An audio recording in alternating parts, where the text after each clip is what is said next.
শাওয়াল মাসের ফজিলত কি?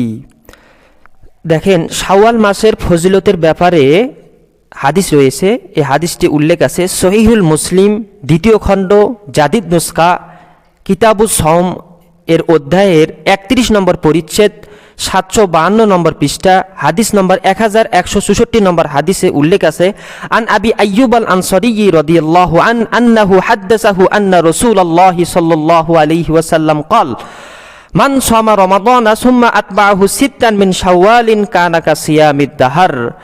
অর্থাৎ জনাবে রাসূলুল্লাহ সাল্লাল্লাহু আলাইহি সাল্লাম বলতেছেন, যে ব্যক্তি পুরা রমজান মাস রোজা রাখলো, এরপরে শাওয়াল মাসের 6টি রোজা রাখলো, আল্লাহ পাক তার আমলনামায় পুরা বছর রোজা রাখার নেকি দান করেন।